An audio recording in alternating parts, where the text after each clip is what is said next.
Cette conférence va maintenant être Très bien. enregistrée.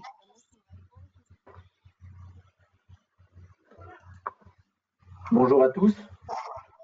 En tout cas, je vous remercie de vous être connectés, de vous être inscrits à ce webinaire sur les certificats d'économie d'énergie pour l'industrie.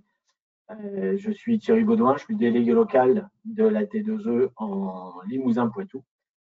Et nous avons organisé ce webinaire parce qu'à l'origine, il était prévu un colloque en présentiel à Poitiers sur une journée. Et la crise sanitaire aidant, nous avons convenu de transformer ce webinaire en présentiel ce séminaire en présentiel en 3 webinaires qui auront lieu les 3 jeudis, c'est-à-dire aujourd'hui sur l'industrie, jeudi prochain, le 26 novembre, sur le tertiaire, et le 3 décembre sur les C2E dédiés aux collectivités territoriales et collectivités locales. Avant de commencer, je voulais remercier mes collègues du bureau qui travaillent avec moi sur la T2E Limousin-Poitou qui m'ont aidé à organiser ce webinaire, ce séminaire à l'origine et le webinaire. Et je voulais également remercier la CCI de la Vienne et la CCI de la Haute-Vienne, puisque le webinaire devant se faire dans les locaux de la CCI de la Vienne à l'origine. Ils étaient partenaires de notre séminaire. Et bien entendu, je remercie à l'avance notre conférencier, Marc Gendron, qui va animer l'essentiel de ces 2 heures avec la connaissance qu'il a de ce domaine et qui pourra répondre à toutes les questions. Je vais maintenant vous faire une petite présentation sur notre ordre du jour. Donc voilà, ouverture du colloque par moi-même, Thierry, donc délégué à T2E Limousin. Puis ensuite, nous aurons une petite introduction de l'ADEME par Jérôme Dancoine, qui est le directeur délégué Nouvelle-Aquitaine. J'espère qu'il est connecté, je ne l'ai pas encore vu. Oui, je suis tout à fait connecté, ça va. Merci Parfait, beaucoup. merci beaucoup, Jérôme. Puis nous passerons au cœur du sujet avec Marc sur les C2E en industrie au cœur de la transition énergétique.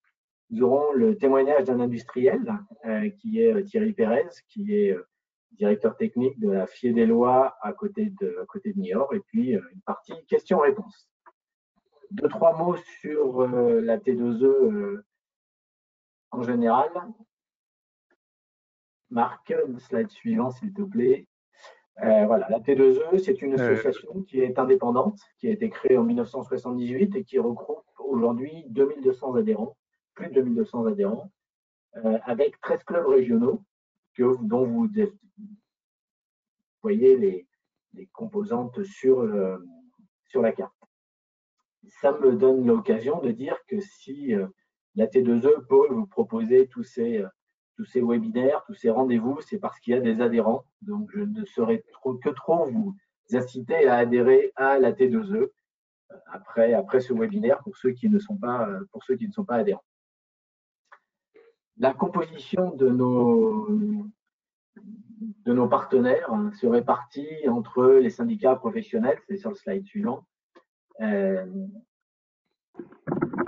avec les syndicats professionnels, les collectivités, les établissements, les entreprises, les fournisseurs, ainsi que les ministères.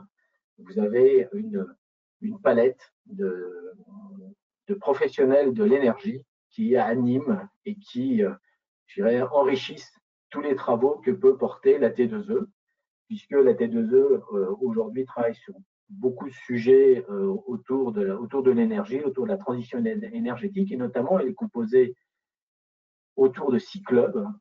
Le club cogénération, le club certificat d'économie d'énergie, c'est celui qui anime aujourd'hui avec Marc Gendron le webinaire du jour, le club biogaz, le club stockage d'énergie, le club power to gaz et interconnexion des réseaux énergétiques, et enfin le club pyrogazéification et autres procédés thermiques innovants.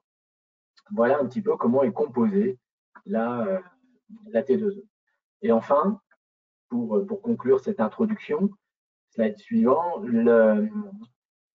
la T2E diffuse très régulièrement, à peu près tous les 15 jours, un magazine qui est très très bien fait, qui s'appelle Énergie Plus.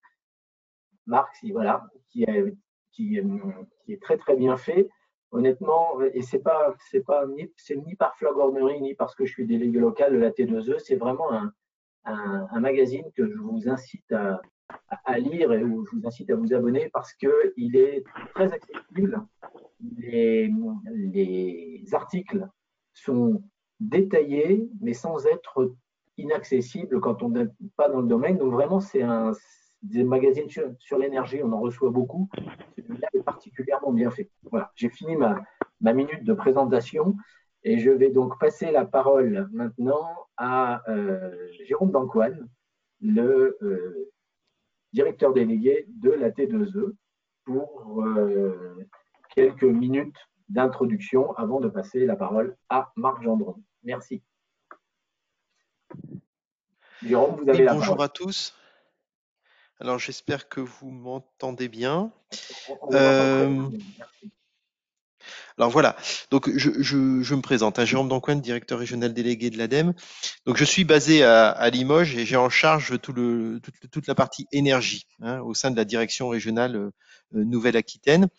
Alors simplement en propos liminaire, mais je vais être assez bref, hein, parce que c'est pas le colloque de l'ADEME, hein, et bon voilà, mais je vais devoir malheureusement vous laisser après mon introduction parce que j'ai une réunion avec le conseil régional, notamment s'agissant des cotes ENR. Donc je suis vraiment désolé, je pourrais pas rester avec vous jusqu'à la fin de la réunion. Donc je voulais tout d'abord remercier la T2E, hein, qui est une structure, hein, comme ça a été précisé préalablement, qui est une structure indispensable à l'action de l'ADEME, hein. C'est vraiment, et depuis de nombreuses années, la T2E est un partenaire important de l'agence. Et je remercie tout particulièrement Monsieur Baudouin et toute l'équipe du bureau d'organiser ce type de manifestation et de nous permettre aussi de nous exprimer pendant les 5 premières minutes et de faire cette introduction. Alors, pour être rapide, alors je ne sais pas comment les slides vont dérouler. Dites-moi. Vous me demandez. Il y a quelqu'un qui déroule pour moi. Qui ai la main, Bon, d'accord. Oui, je roule pour vous. Mais il y a juste un peu de décalage, hein, entre le moment où je roule et. Voilà. Très bien. Donc, pour mémoire, hein, l'ADEME, comment vous pouvez vous pouvez compter sur l'ADEME ou qu'est-ce que vous pouvez attendre de l'ADEME? Donc, la première des choses, c'est qu'on a remarqué avec le temps qu'on était pour nos clients à la fois un tiers de confiance, hein, c'est-à-dire que l'ADEME, on peut s'appuyer sur nous et on est là pour ça. On a aussi un rôle fédérateur à travers des structures, en soutenant des structures comme la T2E, mais pas uniquement. D'autres structures, ça peut être aussi on verra, hein, mais ça peut être aussi des fédérations professionnelles, des syndicats professionnels, par exemple dans le cas de l'industrie, où on souhaite finalement essayer de structurer notre action et avoir un maximum de relais.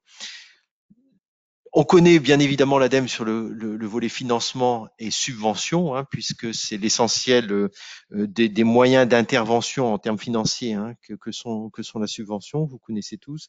Et puis, on a aussi la volonté à la fois de co-construire, d'écouter les territoires et les entreprises, et finalement essayer de jouer un rôle d'animateur pour pouvoir créer de réelles dynamiques, soit par secteur industriel, soit sur les territoires. Alors, bien évidemment, on est à votre service à l'échelle régionale. Alors là sont indiqués sur la slide les managers, hein, Lionel Poinvin qui est directeur régional, donc Mathieu Anglade qui s'occupe plus des territoires durables, Emmanuel Béjanin qui s'occupe plus d'économie circulaire et moi-même. Alors, je vais passer très vite là-dessus. Ce sont nos missions, à la fois transition énergétique, économie circulaire, territoire durable.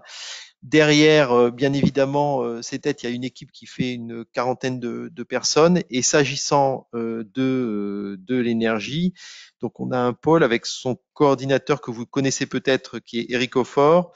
Et puis, bien évidemment, par département, hein, c'est vos interlocuteurs privilégiés par département. On va avoir des ingénieurs qui ont une responsabilité départementale. Alors, je ne l'ai pas indiqué sur les slides, mais je vais vous le dire à l'oral. Hein. Donc, Francky Angebeau, je crois d'ailleurs qui participe au séminaire, qui s'occupe du 79 et du 17. Samuel Ardon du 88 et du 16. Anne Miquel, donc 87 et 19. Et Anne Labadiole, donc la Gironde et le Lot-et-Garonne, et Emmanuel Rabeteau pour le 24 et le 23. Voilà.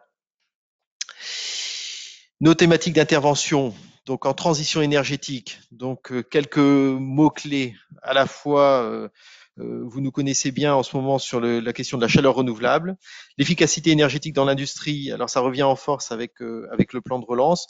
Bois, énergie, géothermie, bien évidemment. Le conseil s'agissant des bâtiments, des bâtiments performants énergétiquement à travers à la fois le réseau fer, bientôt le SAR qui va être confié aux conseils régionaux, et enfin les énergies renouvelables électriques. Alors quelques éléments de bilan sur nos résultats pour 2019. Donc l'ADEME en Nouvelle-Aquitaine, c'est 56 millions d'euros d'aide apportée. Donc sur 426 projets subventionnés. Alors sur la transition énergétique, on a une ambition. Hein, on est à 34% de population couverte par un quote énergie renouvelable. Donc on a l'ambition d'avoir 100%, d'ailleurs ambition partagée avec le conseil régional.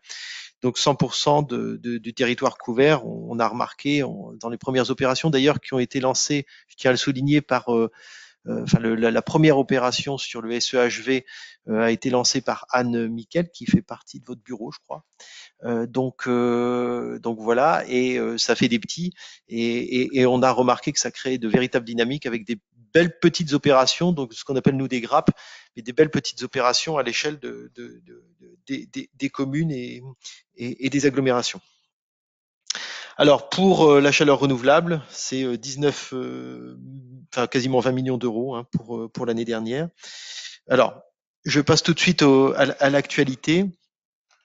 Élément important, vous en avez tous entendu parler, plan de relance en faveur de l'écologie.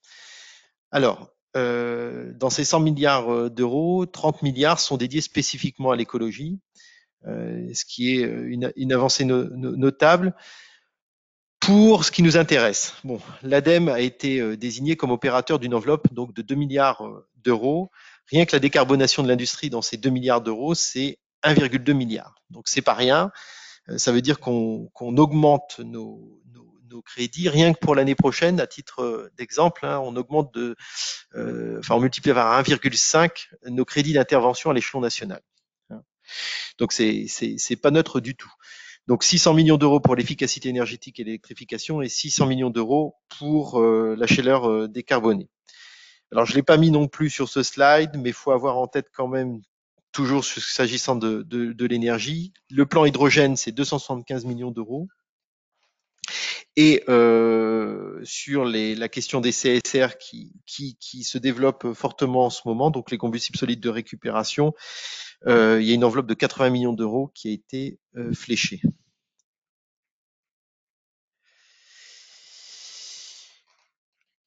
Donc ça concerne l'intervention de l'agence. Je vais pas détailler l'ensemble des appels à projets. Il y en a 3 qui ont été lancés en 2020 qui sont clos, mais ces appels à projets, donc que ce soit le BCIAT, que ce soit aussi la décarbonation dans l'industrie, que ce soit aussi l'électrification, tout ça a vocation de toute façon à être relancé dès le début de l'année 2021. La deuxième chose, sur la décarbonation de l'industrie, nous, l'ADEME aide les projets supérieurs à 3 millions d'euros, donc les gros projets. Donc il y a un autre dispositif pour les projets qui sont inférieurs à 3 millions d'euros, qui est un dispositif guichet, qui est supporté par l'ASP, donc l'Agence des services et paiements. Bon, j'ai mis une slide hein, sur leur site. Vous avez directement sur leur site la possibilité de télécharger le dossier de demande d'aide, et vous avez une liste d'opérations qui sont éligibles aux aides. Donc c'est quelque chose d'assez systématique, simple. Donc voilà. Hein, donc je vous encourage aussi à consulter cette page. Ça peut vous intéresser. Il y a une liste de 18 18 types d'investissements pour lesquels l'ASP peut soutenir cette opération. Il peut y avoir d'ailleurs sur un certain nombre d'opérations des taux d'aide pour les TPE qui peuvent atteindre 50% des investissements. Donc c'est quand même assez conséquent. Voilà. Alors, en dernier lieu, et sans transition, je voulais rappeler, juste avant de vous laisser, que l'ADEME a sur son site web, a un site web dédié à un calcul des certificats d'économie d'énergie sur les opérations que vous pouvez mener. Donc, j'ai simplement rappelé l'adresse mail, hein, calculateur-ce.adem.fr. Je pense que vous en parlerez plus largement durant la matinée. Donc voilà, et puis il y a un descriptif sur le site web adem.fr du fonctionnement du dispositif CE, des fiches standards, enfin bon voilà. Donc simplement ces 2 slides pour rappeler que vous avez une documentation qui est à votre disposition en ligne auprès de l'ADEME. Voilà. Donc en conclusion, je tiens à vous remercier. L'ADEME est à votre disposition. N'hésitez pas donc soit à téléphoner, soit à laisser un mail. Vous avez sur notre site web l'ensemble de nos coordonnées. Bien évidemment, on vous répondra et on vous accompagnera si vous en avez le besoin. Voilà, merci beaucoup. Merci Jérôme pour cette présentation de l'ADEME. Je le rappelle, puisque la question a été posée dans le chat, que nous diffuserons à tous les inscrits l'ensemble des présentations qui sont faites ce matin. Et donc, vous retrouverez toutes les coordonnées dont Jérôme vient de parler dans les présentations qui vous seront envoyées. Merci encore et je vais passer donc la parole maintenant à Marc qui va nous présenter le sujet du jour, c'est-à-dire les C2E dans le domaine industriel. Marc, je te passe la parole. Merci beaucoup, oui, merci beaucoup Thierry. Alors attendez, je vais juste reprendre la main. Partage d'écran, voilà. Alors je suis désolé pour Jérôme, mais j'avais un décalage systématique dans le passage de mes slides. J'espère que ça ira un peu mieux pour cette fois-ci. Alors je le mets en diapo pour que vous voyez bien les slides. Voilà, c'est un peu lent, hein. J'ai un décalage sur toutes les actions, hein. Voilà. Alors, donc, effectivement, le cœur du sujet aujourd'hui, c'est de vous parler des C2E dans le monde de l'industrie. Donc, je remercie bien évidemment vivement l'équipe de la T2E Nouvelle-Aquitaine pour l'organisation de ces webinaires. Je ne reviendrai pas sur l'association technique énergie-environnement, puisque Thierry en a déjà parlé. Donc j'ai le plaisir moi d'animer en fait le club C2E, donc qui est un espace neutre qui regroupe aujourd'hui à peu près 500 adhérents et sur lequel on cherche en fait à animer l'ensemble des parties prenantes du dispositif C2E. Donc, on anime notamment des groupes de travail, on communique beaucoup sur le dispositif, c'est un peu l'exercice que je vais faire aujourd'hui. Et puis surtout, on a une collaboration très étroite avec l'ADEME sur la création et sur les évolutions du catalogue de fiches d'opérations standardisées. J'y reviendrai un peu plus tard sur le sujet. Voilà. Alors, l'idée aujourd'hui, c'est de passer en revue un certain nombre de points sur le dispositif C2E. Donc, dans un premier temps, le bilan de la 4e période. Ensuite, les certificats d'économie d'énergie sur votre région, la région Nouvelle-Aquitaine. Ensuite, je parlerai des fiches d'opération standardisées. Et puis, on regardera donc avec Thierry Pérez une étude de cas, donc FIE des lois, conditionnement d'eau et de vin.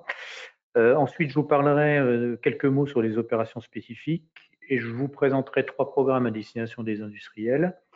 Et puis, je finirai sur les perspectives que l'on a aujourd'hui sur la 5e période des certificats d'économie d'énergie.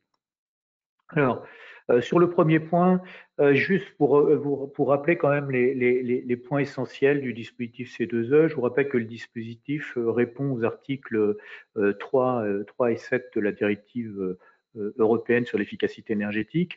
L'article 3, c'est quoi? C'est chaque membre fixe un objectif en matière d'efficacité énergétique. Cet objectif, il peut être basé en baisse de la consommation d'énergie primaire ou finale, ou en économie d'énergie primaire et finale, ou en baisse d'intensité énergétique. L'intensité énergétique étant la mesure consommation d'énergie primaire divisée par le PIB.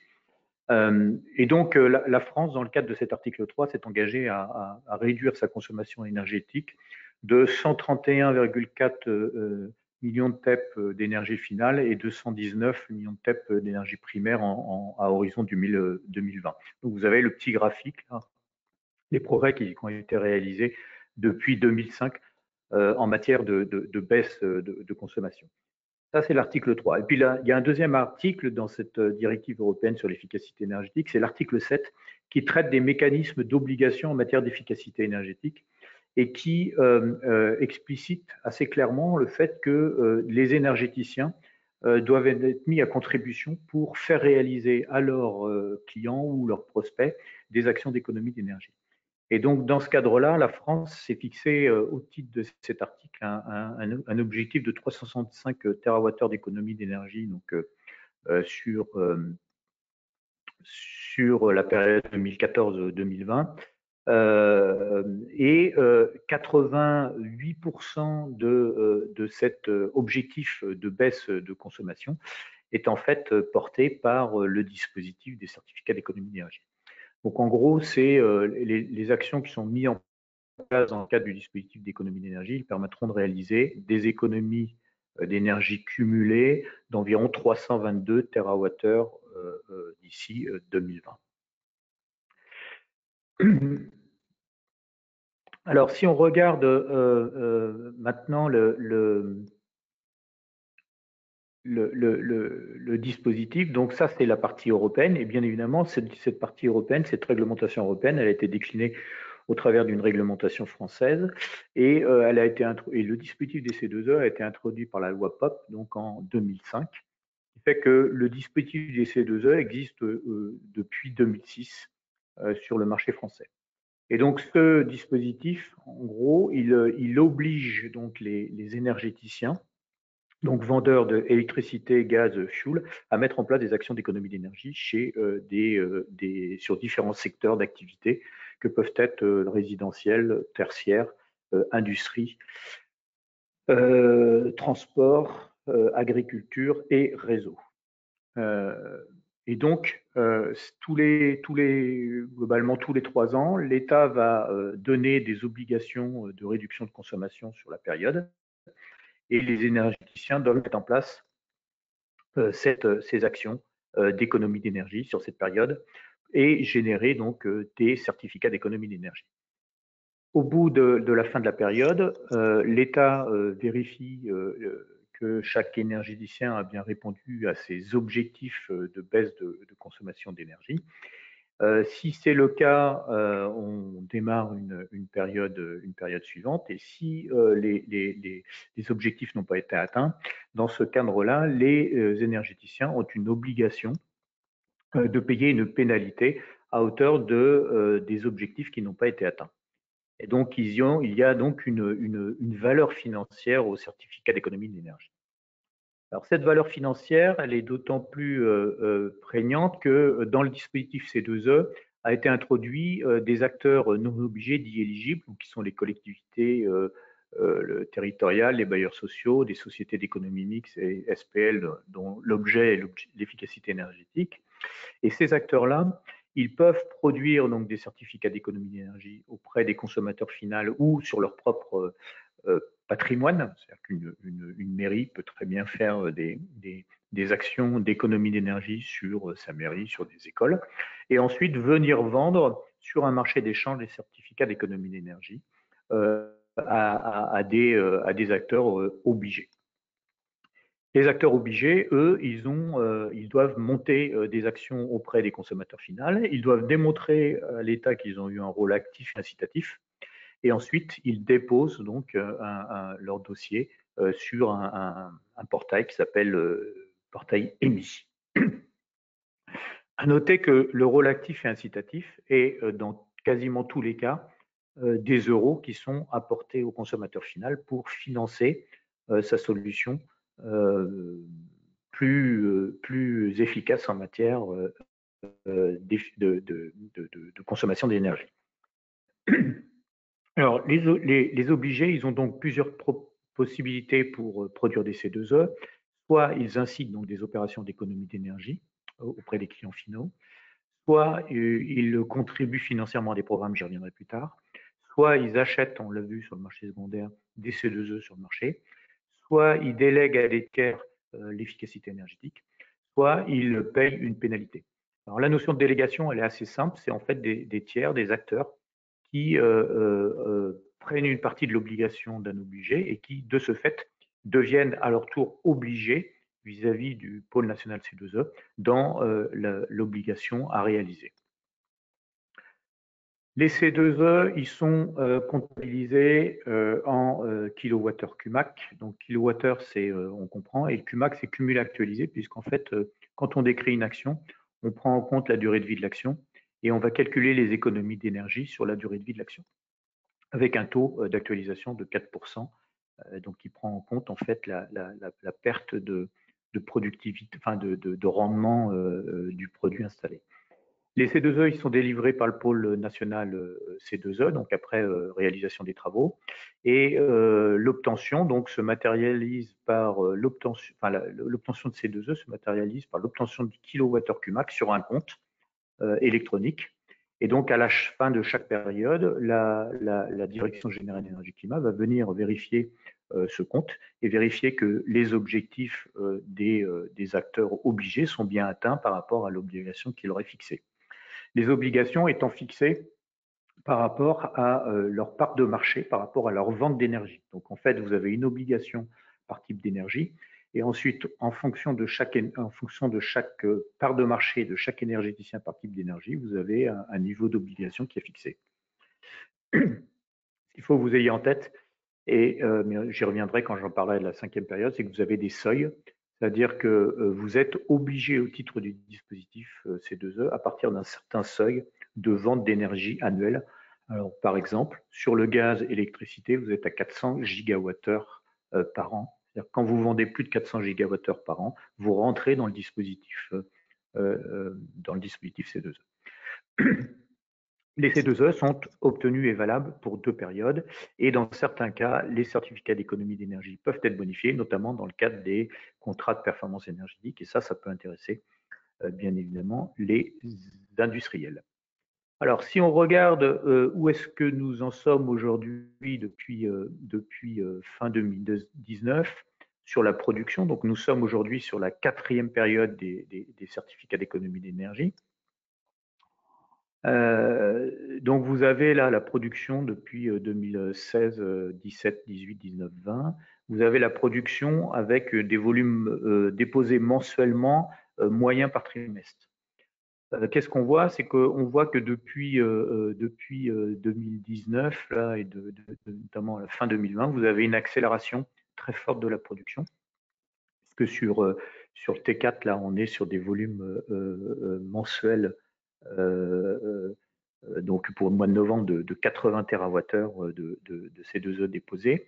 Donc, ce qui nous amène à dire que avec cette accélération de production sur le 3e et 4e trimestre de 2020, normalement, on devrait, et c'est le schéma du dessous, normalement, on devrait atteindre à peu près les objectifs de production de cette 4e période. Vous avez les objectifs qui sont en pointillé, en ligne pointillée là, et vous avez le trend en orange. Donc globalement, malgré la crise sanitaire qui a un peu freiné quand même la production, si on prend les évolutions récentes des productions, donc en grande partie liées au lancement des coups de pouce, on peut se dire que l'objectif global de production des C2E pour la 4e période sera atteinte.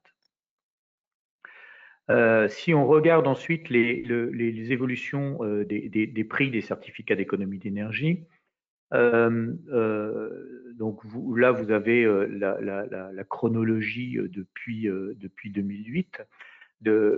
Donc là vous avez, je vous rappelle les niveaux d'obligation, hein, la première période certificat d'économie d'énergie, on était 2008 jusqu'à 2010. On était sur 50 TWh CUMAC de certificat d'économie d'énergie classique. Ensuite, en P2, en deuxième période, on est passé à 345 TWh CUMAC en classique et 115 en précarité. Et en période 3, donc 2015-2018, 700 TWh CUMAC en classique, 150 en précarité et non pas précarité. Et en P4, on est passé de 1600 TWh CUMAC en classique et 533 TWh CUMAC en précarité. À noter que la 4e période donc, va se terminer, donc a démarré au 1er janvier 2018 et va se terminer au 31-12-2021. Qu'est-ce qu'on voit au niveau du prix? On voit en gros que depuis 2016, les prix n'ont pas cessé d'augmenter. Ils sont montés un peu plus au-dessus des 9 euros, 9,50 € du mégawattheure CUMAC. Et puis depuis on va dire juin, globalement les prix sont stables. Ils sont stabilisés autour de 8 € du mégawattheure CUMAC. Alors ces prix qui sont donnés dans ce graphe, hein, ce sont en bleu donc les prix indices classiques, donc qui regroupent à la fois les prix, les transactions à date ou des transactions à terme.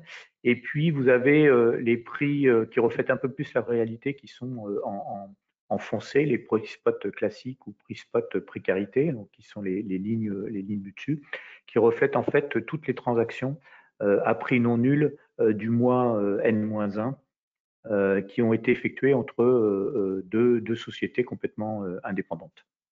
Donc globalement, aujourd'hui, ce que l'on voit, c'est qu'on est sur un prix plutôt stable autour de 8 €. Et donc, on va voir comment ça évolue dans le temps. Thierry, est-ce que à ce stade, est-ce qu'il y a des questions sur le chat ou pas? Tu as pu regarder?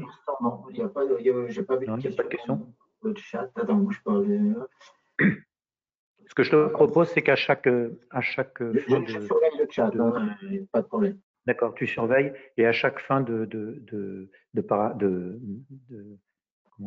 partie de ma présentation, on fera un point pour savoir s'il y a des questions. Avec plaisir. Okay.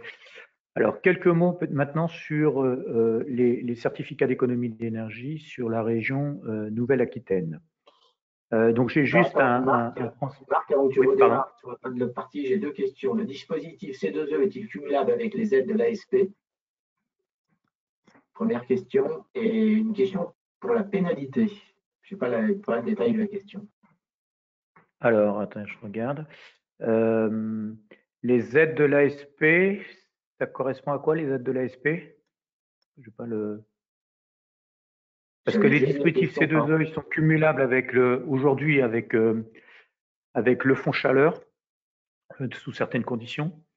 C'est cumulable avec tous les fonds FEDER, donc les fonds européens.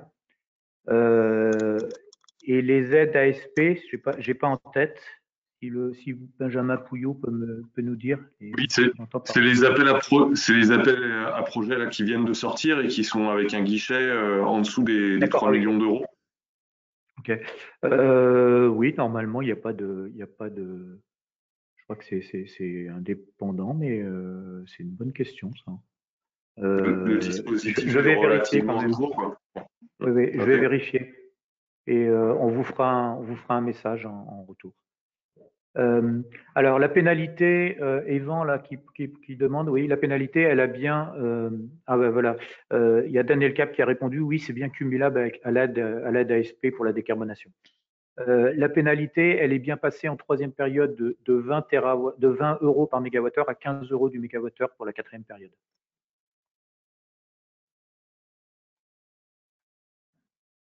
Voilà. Donc, on a répondu aux questions. Ce que je vous propose, c'est de continuer. Donc, c'est bon, Thierry? Oui. Je pense que tu peux reprendre le fil de ta présentation, Marc. Merci. Je peux reprendre le fil. Donc là, je vous ai repris les fiches principales qui ont été produites sur la région Nouvelle-Aquitaine. Donc la zone, donc si on prend dans l'ordre, on a essentiellement, vous voyez, la zone en bleu, c'est l'Indut T117. L'Indut T117, c'est la récupération de chaleur sur un groupe de production de froid. Ensuite, on a l'Indut T116 en vert, là, qui est le système de régulation sur un groupe de production de froid permettant d'avoir une haute pression flottante. Ensuite, on a les autres qui sont un peu moins significatifs. Si l'Indut T121 là, qui augmente un peu depuis 2018, qui est en fait l'isolation des points singuliers d'un réseau, qui est une fiche aussi sur laquelle je reviendrai. Donc globalement, au global de la France, sur 4 ans, c'est 182 TWh qui ont été produits sur l'industrie, ce qui représente 35% des certificats d'économie d'énergie classiques. Et sur un catalogue donc, qui a évolué de 2015 à 2018 entre, on va dire, 44 fiches. Et aujourd'hui, on est à un peu moins de fiches. On est, je crois, à 33 fiches d'opérations standardisées. Voilà. Donc, vous êtes assez dans vous représentez, enfin, la production de Nouvelle-Aquitaine représente assez bien ce qui se produit aujourd'hui sur le marché français. Alors, quelques mots sur justement ces fiches d'opération standardisées. Donc, je vous ai repris donc, le catalogue de fiches d'opération standardisées. Donc là, vous l'aurez, et puis dans les slides qu'on vous a envoyés. Donc, il y a aujourd'hui 33 fiches qui sont actives sur ce catalogue de fiches d'opération. Et globalement, il y a à peu près 6 fiches d'opération qui produisent 90% du volume global des certificats d'économie d'énergie en industrie. Ce qu'il faut que vous ayez en tête sur les fiches d'opération standardisées, ce sont les points suivants. Tout d'abord, une fiche d'opération standardisée, ça vise à industrialiser des actions d'économie d'énergie finale. Donc, ce qui veut dire que les économies d'énergie, elles sont théoriques. Elles reflètent en fait une moyenne d'économie d'énergie réalisée sur la durée de vie des opérations. Et donc, les calculs des forfaits, ils s'appuient en fait sur des analyses qui sont apportées par les experts et sur la base à la fois d'études qui peuvent être soit des études théoriques, soit des études de mesure in situ. Ce qu'il faut que vous ayez en tête, c'est que toutes les fiches d'opération standardisées et tous les calculs des forfaits sont systématiquement validés par les experts de l'ADEME. Les économies d'énergie, les économies générées par les forfaits, elles sont calculées sur la base de situations de référence. Et ce qu'il faut avoir en tête, c'est que ces situations de référence, elles sont réglementées. C'est l'article R221-16 du Code de l'énergie. Donc, sur les fiches qui traitent des enveloppes du bâtiment, la situation de référence est calculée sur la base du parc immobilier. Pour les fiches plutôt de type industrie, donc pilotage, régulation, récupération de chaleur, la situation de référence porte sur le marché. Et sur certaines fiches, je pense notamment chaudière, pompe à chaleur, chaudière biomasse, chaudière gaz, etc. On est basé, la référence, la situation de référence est basée sur la réglementation et notamment l'éco-conception. Et donc les économies d'énergie, elles vont être calculées par rapport à ces situations de référence. Ensuite, ce qu'il faut avoir en tête, c'est que les exigences des fiches en matière de performance des équipements, elles se situent toujours au-dessus de la réglementation. C'est-à-dire qu'on est à minima à la réglementation, voire au-dessus de la réglementation. Autre point important dans les calculs des fiches d'opération standardisées, les économies d'énergie sont systématiquement calculées en énergie finale. C'est un point qui est essentiel. Et on est extrêmement vigilant sur les solutions qui permettent, par exemple, de la substitution d'énergie. La substitution d'énergie, aujourd'hui, n'est pas valorisée au titre du dispositif C2E. On est vraiment sur des économies d'énergie finale.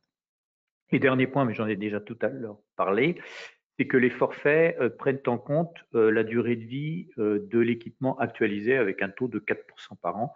Et donc, ce qui veut dire qu'on calcule en fait une économie en kilowatts, en kilowattheure, qu'on multiplie donc par un forfait, là, que vous avez ici. J'ai mis le petit tableau. Si vous êtes sur, par exemple, 5 ans, vous allez multiplier par 4,6, 638 vos kilowattheures d'économie d'énergie finale. Voilà, ça me semblait intéressant et important de rappeler cela. Quelques mots sur les 5 fiches d'opérations standardisées qui sont plus produites en industrie. Donc, on a vu INDUT 117, système de récupération de chaleur sur un groupe de production de froid, l'INDUT 121, isolation de points singuliers, l'INDBA 112, système de récupération de chaleur sur une tour aéro-réfrigérante, la presse injectée tout électrique ou hybride, l'INDUT 129, et système de variation électronique sur un moteur asynchrone, l'INDUT 102. Juste, je vais zoomer sur 2 fiches, l'INDUT 117 et l'INDUT 121. Alors, l'INDUT 117, c'est une fiche donc, qui permet de la récupération de chaleur sur un groupe froid. La récupération de chaleur, c'est bien évidemment un enjeu important en matière d'efficacité énergétique. Les tubes, là, je vous ai cité, vous ne le voyez pas si vous le voyez, les sources de l'ADEME, donc le chaleur fatale, c'est un document de chaleur fatale 2017, où l'ADEME estime que 20% de la consommation électrique française ou 33% des combustibles utilisés dans l'industrie peuvent être récupérés sous forme de chaleur fatale, donc soit 110 TWh au total. Et donc l'INDUT 117, elle concerne essentiellement le refroidissement des systèmes frigorifiques, donc les 27% là, de chaleur fatale. Et vous avez un graphique qui est très bien fait avec l'ensemble des régions françaises de récupération de chaleur. Alors sur l'INDUT 117, vous avez, c'est une fiche qui aujourd'hui produit 22% des C2E, tout marché, tout secteur confondu. Donc c'est une fiche qui permet un gain triple pour les industriels. C'est une source d'économie d'énergie importante pour les industriels. Ça permet de valoriser bien évidemment des pertes d'énergie. Et en l'occurrence, vous avez sur cette fiche un taux de couverture important. Ça veut dire que les certificats d'économie d'énergie peuvent financer tout ou partie de l'installation, de la mise en place de la récupération de chaleur sur des groupes froids. Donc là, on a pris un exemple sur la mise en place d'une récupération de chaleur sur un groupe froid d'1 MW avec un compresseur de 400 kW et un COP de 2,5. Vous avez un coût de récupération de chaleur de 200 kilo et avec un prix du C2E à 5,5, en fait, vous avez un taux de couverture de 100%. Donc, vous couvrez l'intégralité de votre récupération de chaleur grâce à cette fiche. Donc, c'est aussi pour ça que cette fiche fonctionne bien. Vous avez aussi une deuxième fiche qui fonctionne bien, qui est l'INDUT 121, qui génère près de 10% des C2E actuels. Donc, qui consiste en fait à isoler les points singuliers sur des circuits hydrauliques en industrie. Donc, ça revient à mettre en fait des housses d'isolation sur les points de singuliers. Donc là encore, ça permet une source d'économie d'énergie, une diminution de la température des locaux et puis également un accroissement de la sécurité des collaborateurs. Et là encore, vous avez des taux de couverture qui sont à peu près de 20-60%. Je dirais plus facilement 60%. Donc, vous couvrez assez facilement une bonne partie des coûts d'installation de ces matelas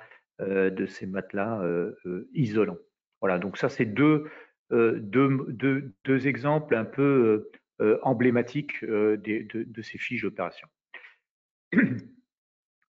Juste avant de passer au témoignage de Thierry Pérez, les projets que l'on a aujourd'hui en matière de nouvelles fiches d'opération standardisées.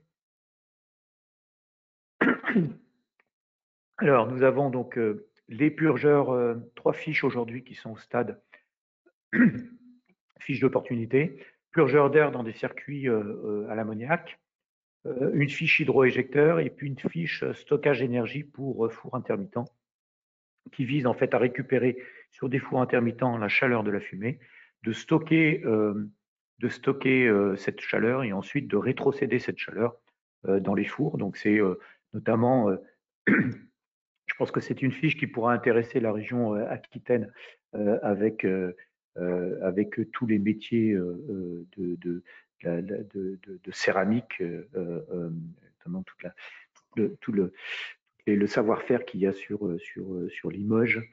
Donc c'est une fiche qui est en cours d'élaboration. Voilà. Voilà, j'en ai fini sur les fiches d'opération standardisées. Thierry, est-ce qu'il y a des questions peut-être? Je suis désolé, j'ai un chat dans la gorge, là, ça doit être très désagréable pour vous. Mais... Donc, sur la question, notamment sur la fiche 1 UT 117. La première question, comment la baisse de kilowattheure Qmax générée par cette fiche va être abordée? Ça, c'était la première question. Je pense que. Et puis une autre question, la justification de la 1 du T117 est beaucoup plus contraignante depuis les modifications apportées sur la fiche. Le slide en tient-il compte dans les calculs? Alors là, le calcul qu'on a fait, non, on n'a pas tenu compte. Mais effectivement, alors l'Indu T117, je vais vous parler un peu cash. Hein. Désolé, mais quand vous avez une fiche d'opération standardisée qui fait 22% de la production globale des C2E en France, ça veut dire que vous avez probablement quelques abus, ou tout du moins des effets d'aubaine. Donc on a cherché avec l'ADEME à limiter ces effets d'aubaine.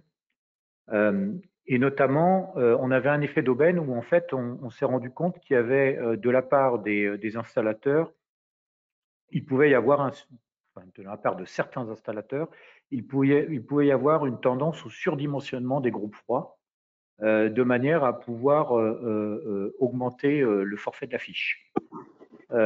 Donc c'est la raison pour laquelle ce qui nous a conduit à retravailler cette fiche et en demandant une étude amont qui vise aujourd'hui à analyser les besoins de froid de l'industriel, les besoins de chaud de l'industriel et faire en sorte qu'il y ait bien une adéquation entre les besoins de froid et les besoins de chaud au travers de la récupération. Donc ça peut paraître plus lourd effectivement de mettre en place cette étude amont. Néanmoins, ça nous semble, nous, beaucoup plus vertueux de mettre ça en place. Donc ça, c'est le premier point. Donc, la fiche, là, vous mettez comment la baisse de kilowattheure générée par cette fiche va être abordée. Il n'y a pas de baisse de kilowattheure dans l'absolu. Vous allez calculer des besoins de puissance, des besoins de puissance chaud et des besoins de récupération de chaleur.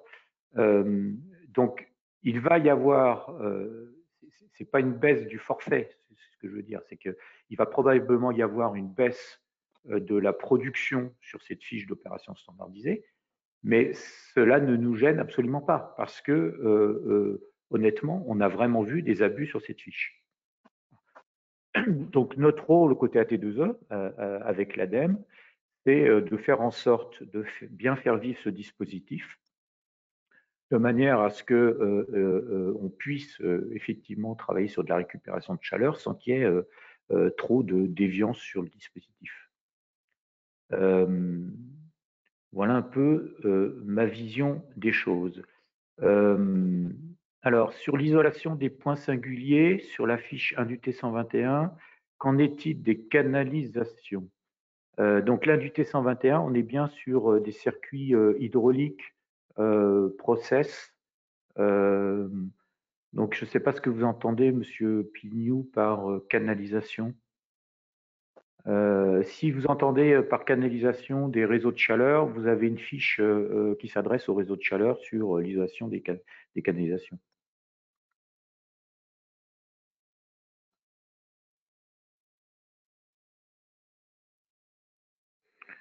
Ok. Quelles sont les règles de valorisation des C2E quand on change un matériel qui a déjà perçu des C2E? Alors, ça, c'est une question qui est, pardon, c'est une question qui est récurrente au sein du club C2E. On a encore répondu cette semaine à ce type de questions. Quand vous valorisez des C2E sur un équipement, vous touchez une prime qui prend en compte une économie d'énergie sur la durée de vie de l'équipement. On imagine que vous avez un équipement d'une durée de vie de 10 ans. Ça veut dire que les C2E vont rémunérer l'économie d'énergie sur 10 ans. Si au bout de 5 ans, vous changez votre matériel, en fait, vous avez bénéficié de 5 ans d'une surprime quelque part, de 5 ans d'économie d'énergie que vous n'avez pas réalisé, puisque vous changez votre matériel. Donc, dans l'absolu, vous ne pouvez pas réaliser une opération avant la fin de la durée de vie de l'équipement précédent. Donc ça, c'est des sujets qu'on est prêt à vous expliquer et à vous écrire s'il y a besoin de présenter des choses de manière plus claire. Voilà. Alors, une question sur les CPE dans l'industrie.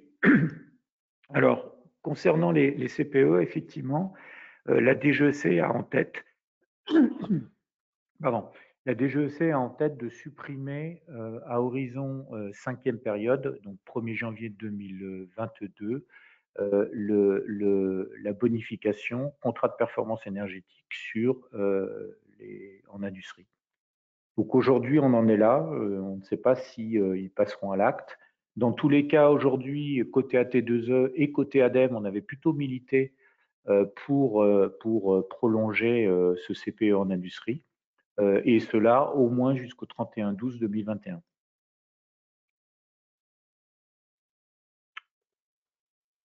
Je pense que j'ai à peu près répondu à toutes les questions. Est-ce que Thierry Pérez est présent?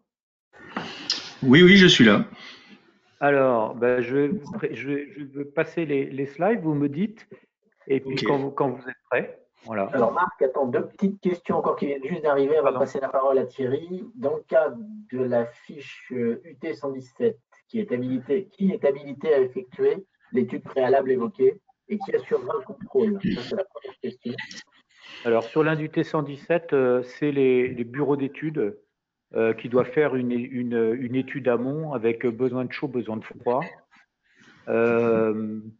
Qui assurera le contrôle que cette étude est bien effectuée? Aujourd'hui, on passe pas dans le cadre d'un contrôle de cette étude. On considère qu'on est dans le monde industriel, que le client, que le bénéficiaire doit être en mesure aussi de contrôler cette étude. Donc, il n'y a pas de contrôle de cette étude aujourd'hui. Et une deuxième question très pratique, en cas de démantèlement ou de revente d'un site, est-ce qu'on peut se voir réclamer les C2E qui n'ont pas été valorisés en économie réelle? Alors, à ma connaissance, non. C'est-à-dire que quand vous faites sur un site, donc vous faites des opérations éligibles au dispositif C2E, vous réalisez les actions, vous touchez les certificats d'économie d'énergie. Si l'activité est arrêtée, c'est perte de profit, mais on ne reviendra pas sur le montant des certificats d'économie d'énergie. Merci Marc. Donc maintenant, on va pouvoir passer la parole à Thierry. Donc bonjour à tous, Thierry Pérez, je suis le responsable technique de la FIE des lois. Donc d'abord, je vais commencer par une petite présentation rapide de la FIE des lois et du groupe. Donc la FIE des lois appartient au groupe Agro-Mousquetaire, qui est l'entité industrielle du groupe Intermarché. Donc on n'est pas très connu, mais en fait, Intermarché a ses propres usines de production et ça représente 62 usines en France. Donc sur 10 filières, ça représente 4,1 milliards d'euros en 2019. Donc on est quand même le 4e acteur agroalimentaire français, donc ça c'est pas très connu, mais on est bien présent. Ce qui est connu, c'est on est par exemple le premier armateur de pêche en France. On a la plus grosse flotte de bateaux de pêche. On est le premier fabricant de marques propres de MDD en France, c'est-à-dire des produits à marque distributeur. Et sur un magasin Intermarché, quasiment la moitié des produits à marque distributeur d'Intermarché sont faits dans les propres usines d'Intermarché, contrairement aux autres enseignes qui, eux, les font sous-traiter. Pour la Fiédelois, donc nous on appartient à la filière boisson, qui est composée de 9 sites. Donc on peut passer sur la slide suivante. Il y a toujours un peu de temps, hein, entre le moment où vous me le dites et je le fais, et voilà. Donc, nous distribuons nos produits pour Intermarché, Netto qui est la filiale discount d'Intermarché, et on fait un peu d'export. Donc, le chiffre d'affaires du site était de 165 millions pour l'année dernière, avec 2 grosses activités, le conditionnement de vin. Donc, nous faisons uniquement du conditionnement. On n'a pas vocation à faire de ce qu'on appelle de la vinification ou de l'assemblage de vin. On reçoit le vin et on le conditionne. Donc pour ça, on a 8 lignes de production, 4 lignes d'embouteillage de bouteilles en verre qui vont de 3000 à 15 000 bouteilleurs, 3 lignes de ce qu'on appelle de bag-in-box ou fontaine à vin, c'est les 3 ou 5 litres que vous avez avec le petit robinet. Donc c'est des lignes qui fonctionnent à 1200 bibs par heure, une ligne de tonnellet en plastique à 1200 unités par heure, et une ligne d'embouteillage d'eau qui fait 22 000 bouteilles par heure. Donc l'eau, on traite 1 million d'hectolitres de vin par an, ça représente à peu près 44 millions de bouteilles de vin et 12 millions de bibs.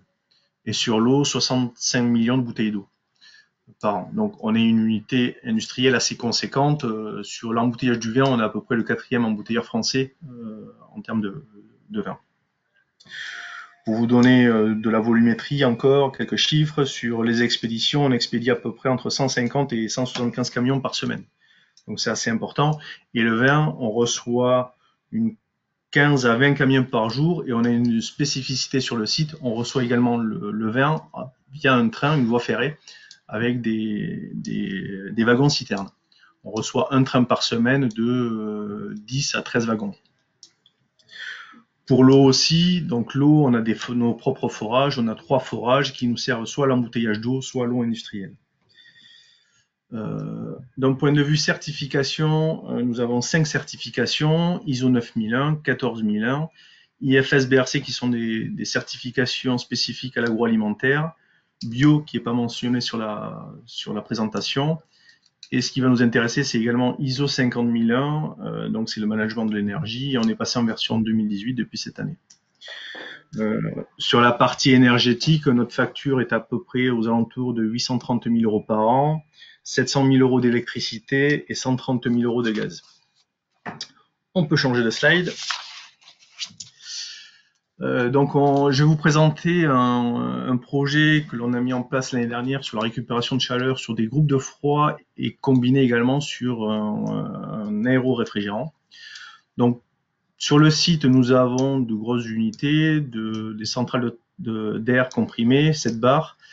Une spécif aussi, c'est que cet air comprimé, on l'utilise pour créer de l'azote, notre propre azote sur le site, puisque l'azote rentre dans notre process pour faire notamment de l'inertage de vin. Donc on a 3 centrales de fabrication d'azote qui sont issues de l'air comprimé.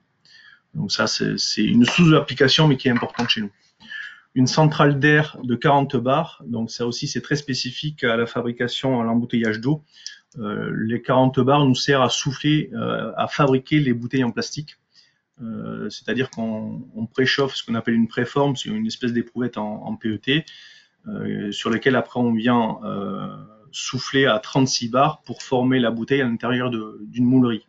Donc c'est un process très énergivore, et sur la production d'air comprimé en amont, et également après en froid sur le refroidissement du process, que ce soit le compresseur d'air ou la partie moulerie lorsqu'on fabrique les bouteilles.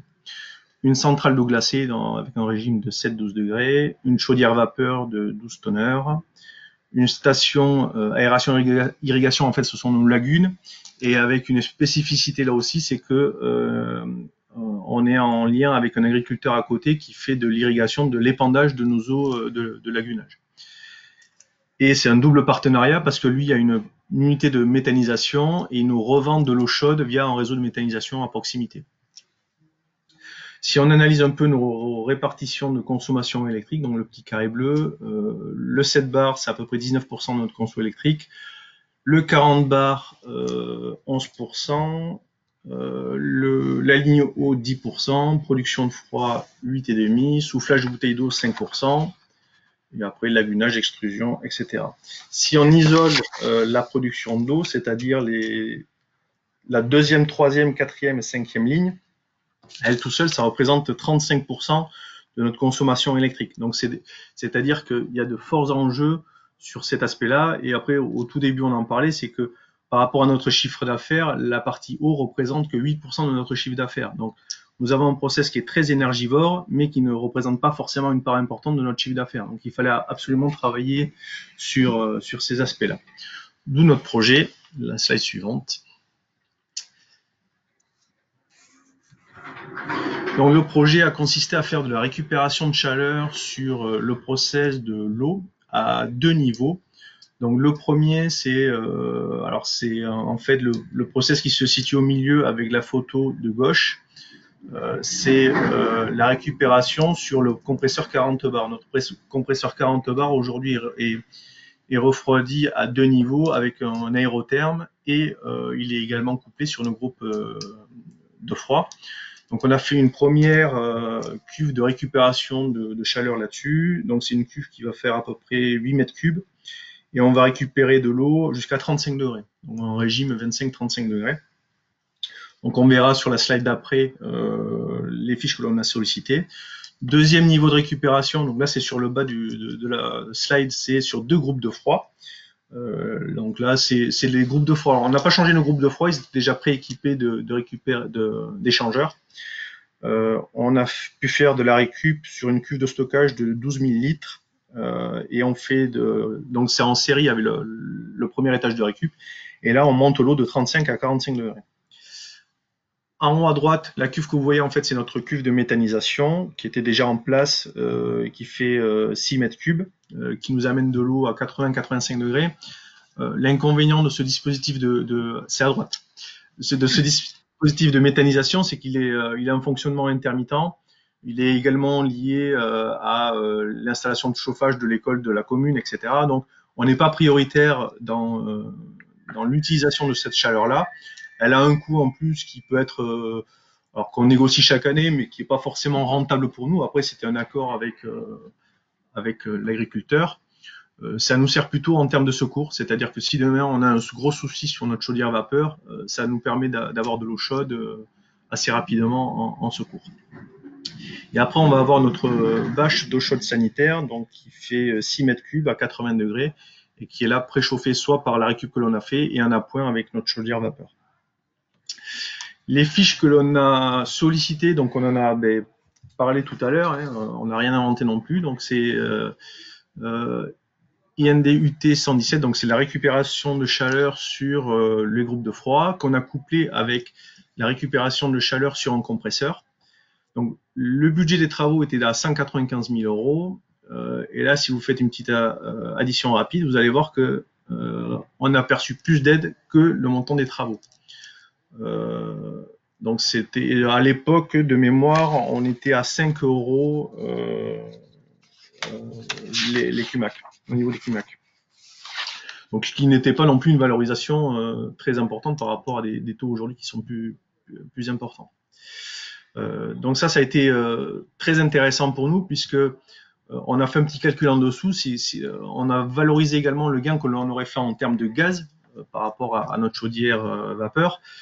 Ça représentait à peu près 30 000 € par an.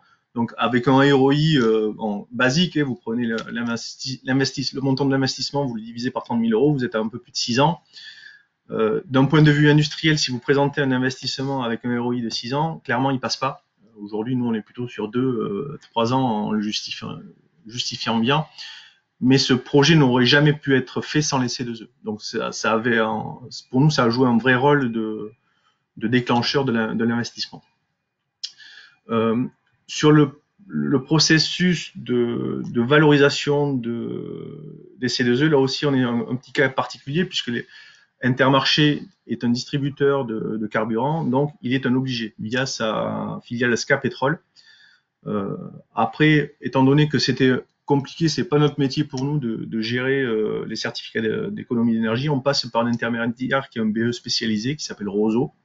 Alors ça, c'était vrai jusqu'à l'année dernière. Depuis cette année, le groupe Intermarché a intégré une cellule qui ne fait que ça. Mais je l'ai présenté tout à l'heure. Nous avons 60 usines. Les obligés souvent ont du mal à trouver les certificats d'économie d'énergie, à aller les chercher, alors que même si le potentiel sont énormes dans l'industrie, il s'est dit avant d'aller les racheter ailleurs, on va déjà s'occuper en interne de racheter nos propres certificats, et ils ont dédié des personnes dans le groupe à ne faire que ça. Donc on ne passe plus aujourd'hui par Roseau, ce dispositif-là a été intégré. Pour vous donner encore quelques chiffres, notre budget d'investissement par an lié à l'énergie se situe entre 80 et 100 000 euros par an. C'est à peu près 10% de notre facture énergétique. Et ça représente à peu près 2 à 3% de notre budget d'investissement du site. On investit à peu près plus de 2 millions par an. Ça reste au niveau du groupe, ce montant de 3%, et à peu près ce qu'investit le groupe chaque année sur la thématique économie d'énergie. On a d'autres projets en cours, on en a fait d'autres. Donc on a fait également des variateurs de vitesse. Isolation de points singuliers, on en a fait une, on avait eu 7 000 euros de C2E, on en prévoit une autre l'année prochaine sur 45 points, et aujourd'hui les premiers calculs, ça se finance à 100%. Donc il faut qu'on affine ça, mais c'est des choses qui sont facilement réalisables. On a un autre projet de récupération de chaleur fatale sur des compresseurs 7 bars, vous l'avez vu tout à l'heure aussi. Le 7 bar représentait 19% de notre conso électrique, donc on a un gros utilisateur d'air comprimé, donc là aussi il y a un potentiel de récupération assez intéressant avec des utilisations derrière. Et dernier projet, et là je suis un peu plus mesuré, on a un projet de supervision énergétique dans le cadre de notre certification ISO 50001. On se doit d'être un peu plus précis dans notre comptage, donc on a ce projet-là. Donc là, il y a une fiche qui existe, j'ai plus le numéro en tête. Par contre, c'est assez compliqué, c'est-à-dire que le montage de cette fiche est complexe, et on voit que le montant potentiel de l'aide n'est pas si intéressant que ça.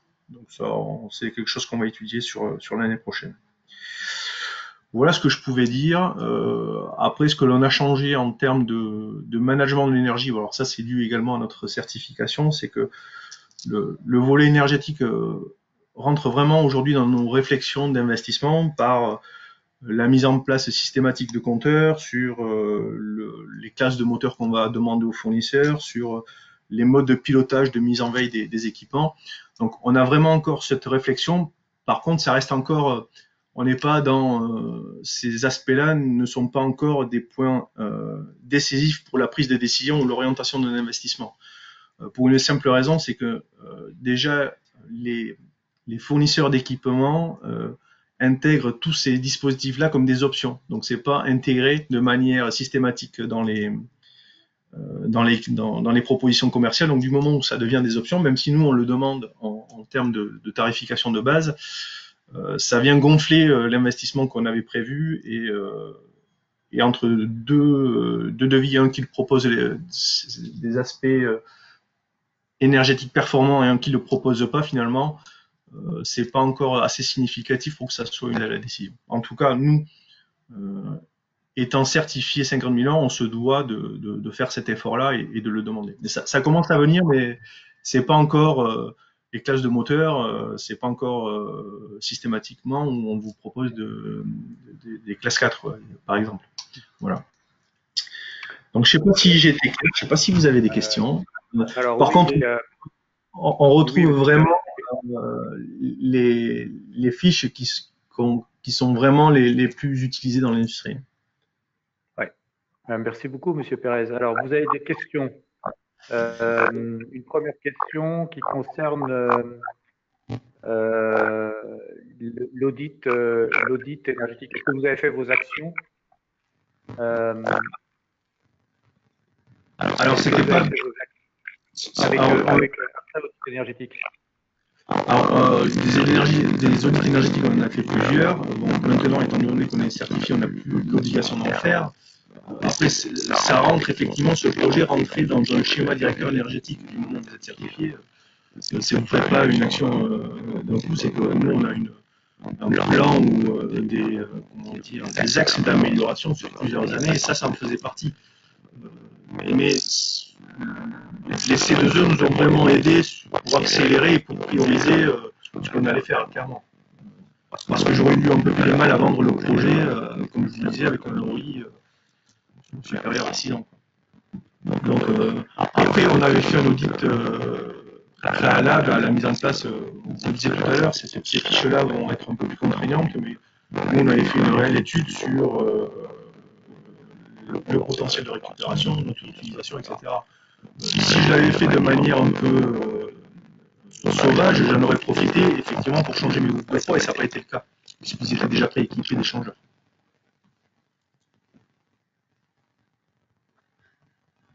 Ok, alors vous avez un problème de micro, monsieur. Oui, Thierry, je pense que tu as un problème de micro. Ouais, alors, qu'est-ce que vous m'entendez là? En fait, c'est très brouillé. Très brouillé, oui. Ah, je sais pas quoi faire. Alors, je peux le couper et essayer de le rallumer. Est-ce que là, vous m'entendez mieux? Non, c'est pareil. C'est le réseau. Ouais, je ne peux pas faire grand-chose, malheureusement. Ça arrive juste à la fin de la présentation, donc c'est pas très grave. Peut-être que vous pouvez chatter et répondre aux questions par chat, puisque vous avez plusieurs questions. Par exemple, qu'est-ce qui motivera votre hiérarchisation de l'investissement sur la supervision énergétique, l'aide ou le vrai gain pluriannuel des l'efficacité énergétique? Juste la fiche qui concerne le suivi des consommations et la mise en place d'indicateurs de la performance énergétique, c'est l'Indut 134. Qu'est-ce qu'on a d'autre? Alors, s'il y a une question aussi, mais ça, je vais répondre. Est-ce qu'on peut avoir des gains, une aide financière supérieure à l'investissement? La réalité est oui aujourd'hui, et on vient de le voir avec Monsieur Pérez. Il y a des projets effectivement qui peuvent être surfinancés à hauteur de 110-120%. Aujourd'hui, rien ne l'empêche dans le dispositif C2E. Et donc, c'est bien le rôle, notamment de la T2E, dans ces cas-là, de veiller à ce qu'il n'y ait pas trop de dérives sur ce dispositif. Les marques, c'est quand même très lié à la valorisation des C2E. Comme disait Thierry Pérez tout à l'heure, il a valorisé ces C2E à 5 €. On sait qu'aujourd'hui, on peut les valoriser beaucoup plus. Mais effectivement, c'est lié à ça. Oui, c'est aussi lié. Il y a à la fois le volume de C2E, le volume du forfait, mais aussi la valorisation en matière en euros du mégawattheure, CUMAC, oui, tu as tout à fait raison. Alors après, vous avez des questions, Monsieur Pérez, sur est-ce que l'ouverture du périmètre de la certification ISO 50001 et l'accompagnement de FIE des lois dans la version 2018 leur permettrait de bénéficier des programmes SME et Pro-REFI. Oui, tout à fait. Sur des nouveaux périmètres en Pro-SMEN et Pro-REFI sur la formation des programmes des référents énergie. Voilà. Donc, je vous laisse peut-être répondre, Monsieur Perret, c'est ce que vous faites, donc c'est parfait. Un grand merci à vous. Thierry, on avance ou pas? On va continuer sur le programme, et donc tu vas reprendre la parole pour les opérations spécifiques. Et merci à Thierry Pérez pour sa présentation. Merci beaucoup, oui, Monsieur Pérez. Juste quelques mots sur les opérations spécifiques. Alors, les opérations spécifiques, en fait, lorsque des fiches d'opération standardisées ne peuvent pas être utilisées et rendre compte des actions d'économie d'énergie, il est possible néanmoins de faire ce que l'on appelle une opération spécifique. Et donc, ces opérations spécifiques, elles sont complètement à la main de l'industriel et elles reviennent en fait à refaire un calcul de forfait comme on le fait dans les fiches d'opération standardisées.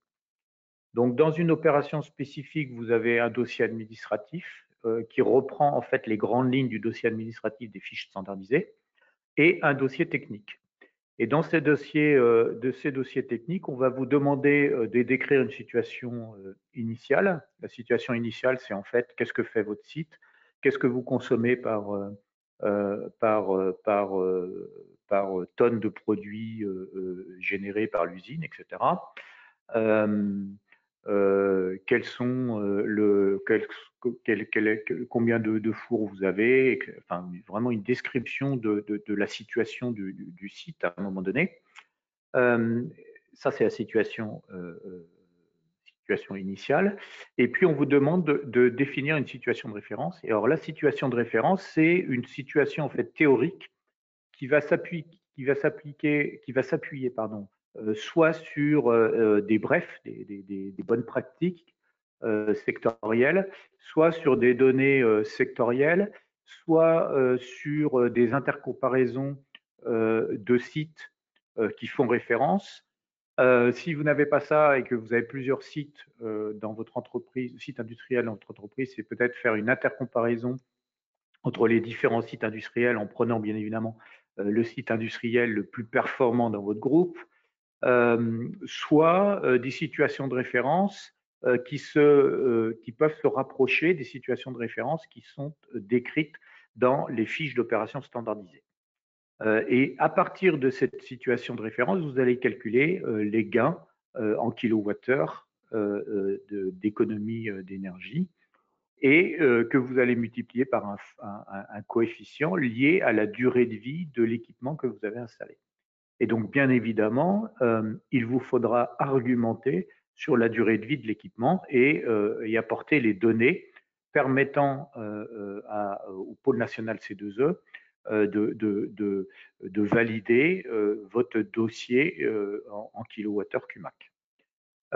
Donc, un point qui est important dans les opérations spécifiques, c'est que ne seront prises en compte en opérations spécifiques que les opérations dont le TRB est supérieur à 3 ans. Donc, le taux de retour brut est supérieur à 3 ans.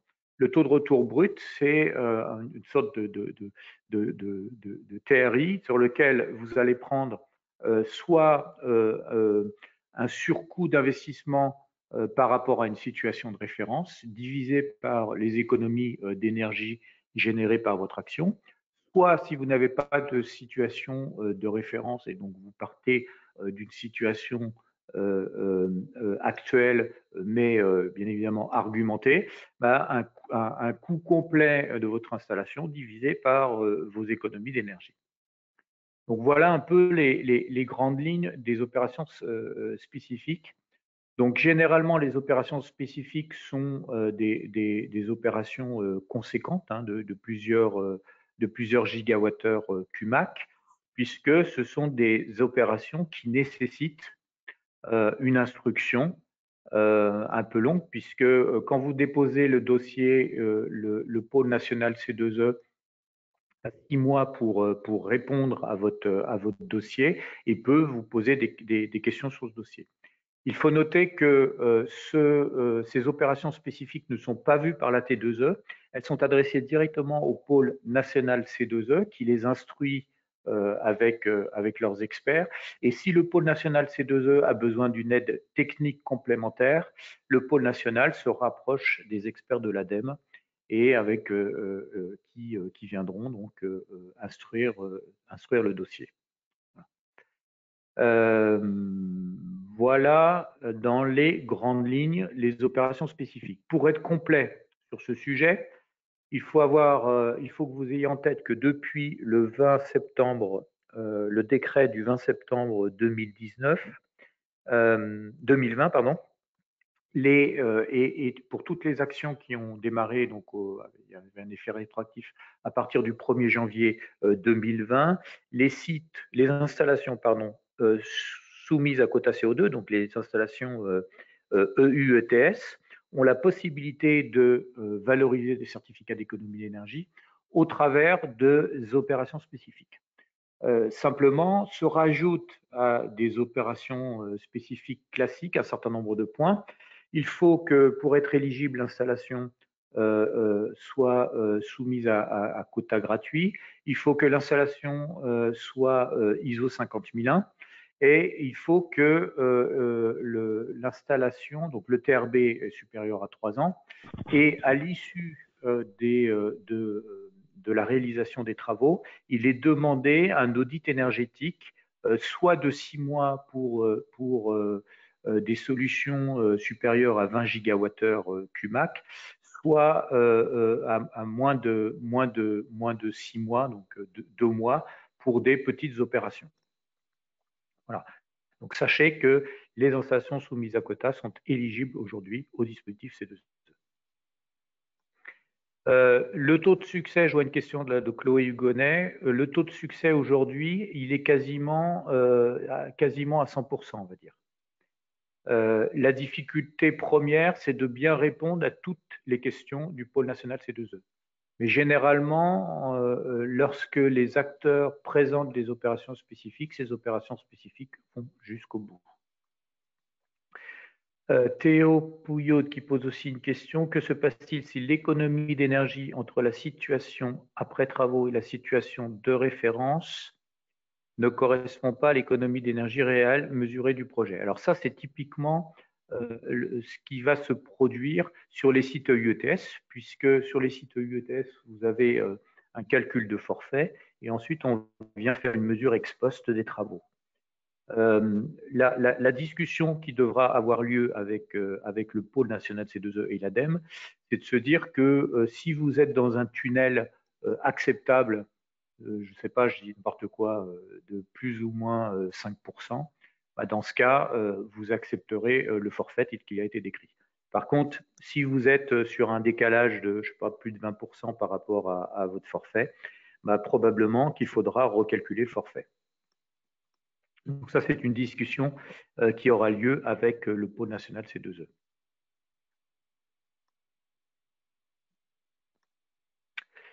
Alors, opération spécifique sur le projet neuf, ça va être compliqué.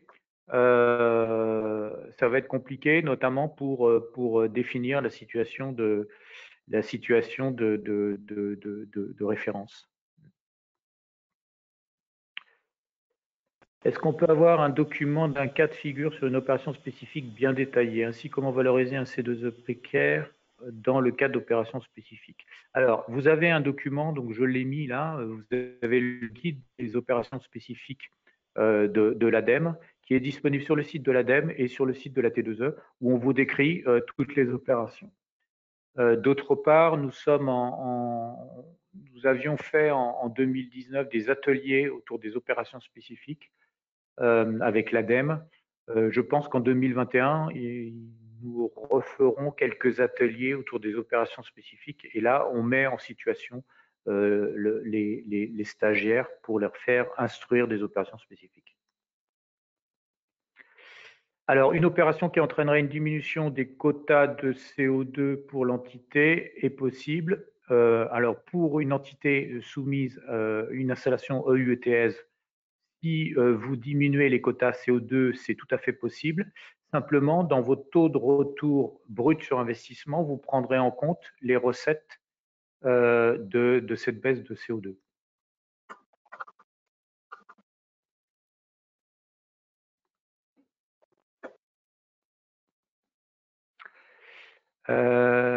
Est-ce que j'ai fait le tour, Thierry, de toutes les questions?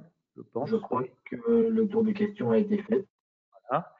Alors, j'avance parce que je vois l'heure tourner, il est midi. Quelques mots sur 3 programmes à destination. Alors, tu as une dernière question, juste avant de commencer. Merci. Donc, par exemple, le remplacement d'un brûleur micromodulant qui casserait et remplacé par un nouveau brûleur micromodulant, donc pas d'économie réelle, ne serait pas éligible au C2E spécifique. alors qu'il le serait potentiellement en standard?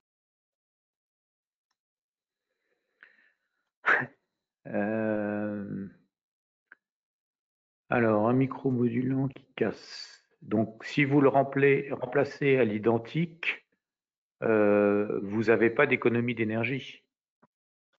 Donc, vous n'avez pas d'économie d'énergie. Donc, même en standard, pour moi, c'est pas éligible, hein, puisque vous n'avez pas d'économie d'énergie par rapport à la situation, par rapport à une situation initiale.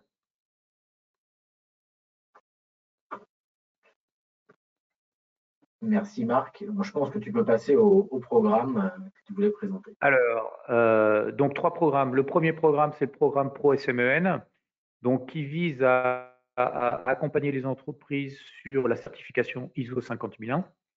Et donc, c'est un programme qui permet d'apporter une prime de 40 000 € maximum et de 20% des dépenses énergétiques annuelles des sites certifiés ISO 50001. Ça comprend en cible toutes les entreprises de tous les secteurs, de toute taille, établissements publics et collectivités. Et comment ça marche?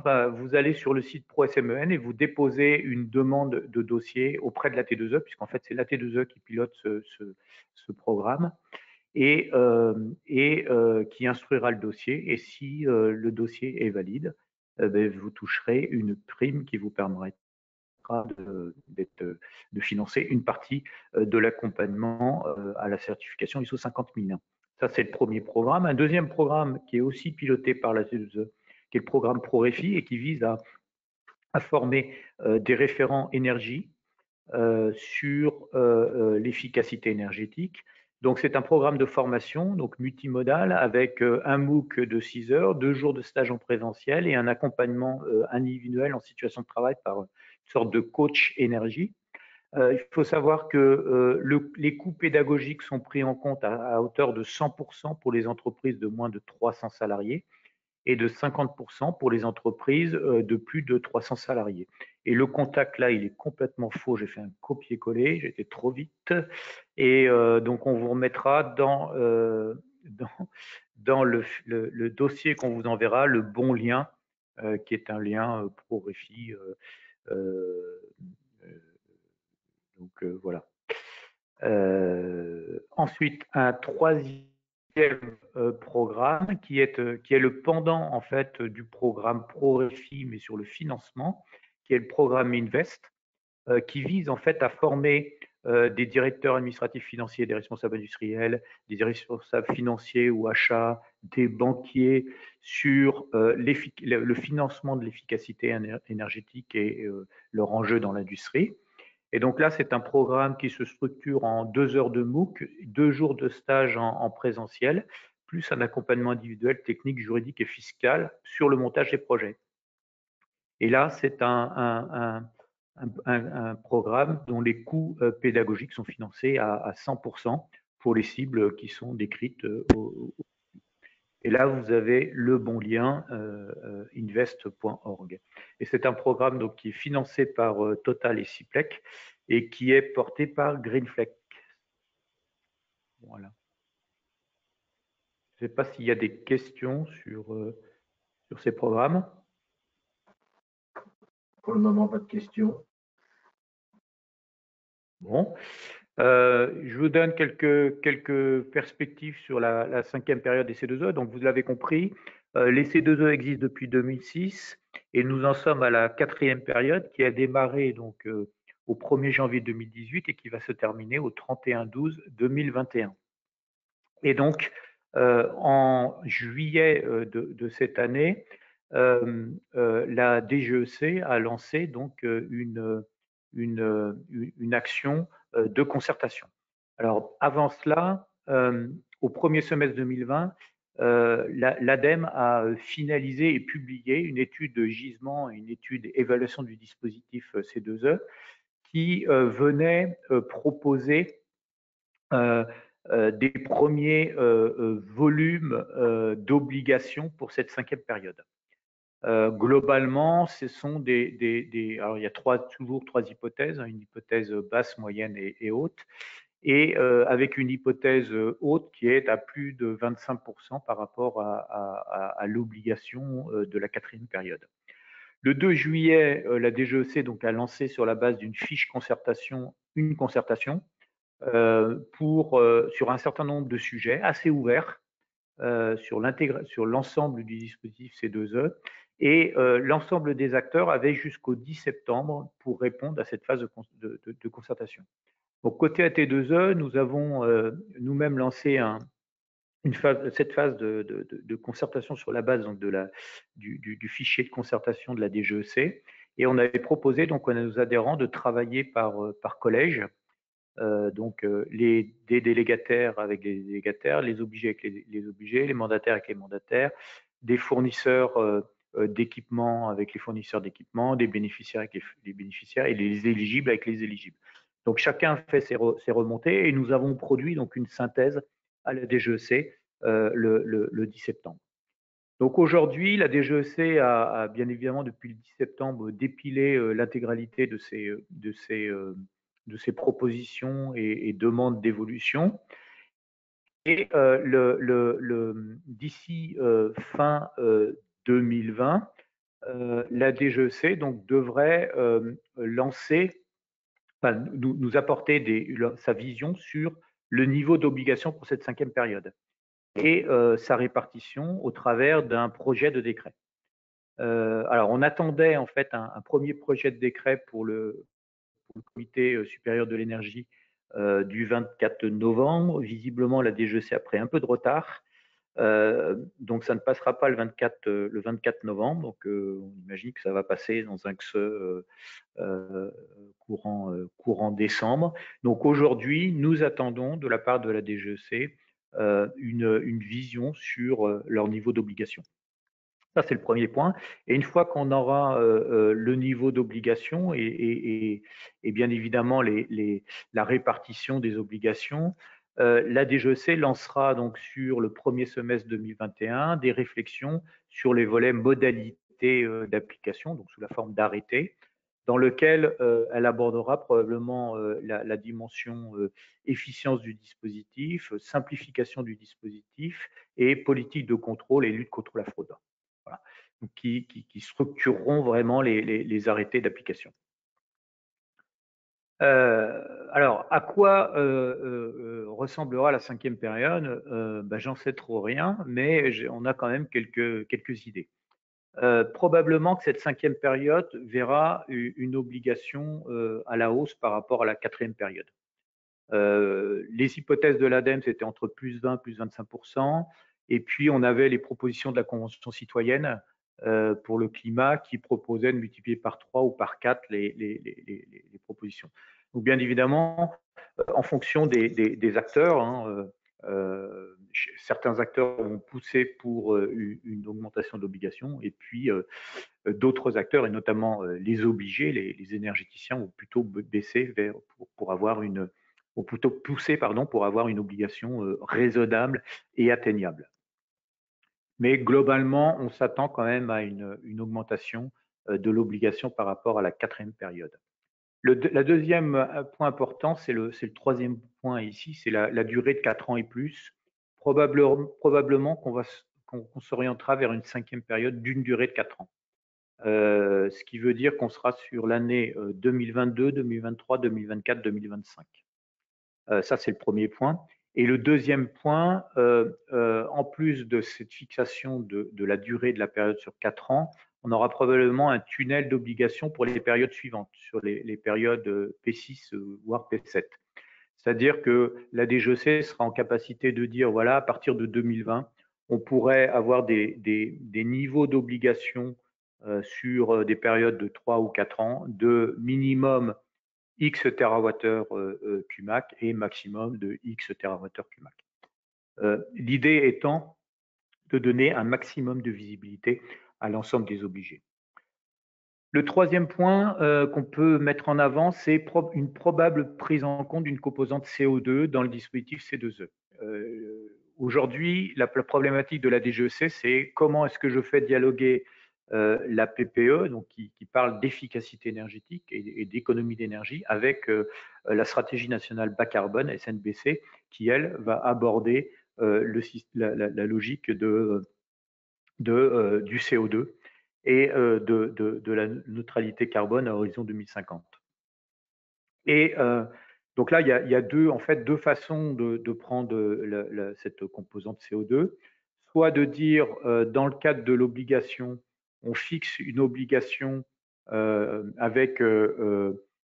prenant en compte la composante CO2 de chaque énergie. C'est-à-dire qu'à chaque fois que j'ai une énergie carbonée, je l'oblige un petit peu plus qu'une énergie peu carbonée. Donc, je prends en compte le niveau de CO2 directement dans le niveau d'obligation par énergie. Ça, c'est la première solution. Et la deuxième solution, c'est plutôt de travailler sur des formes de bonification, c'est-à-dire de dire je fais des actions d'économie d'énergie au travers d'opérations standardisées ou spécifiques, et je viens bénéficier de ces opérations si elles sont associées à une substitution d'une énergie très carbonée par une énergie moins carbonée.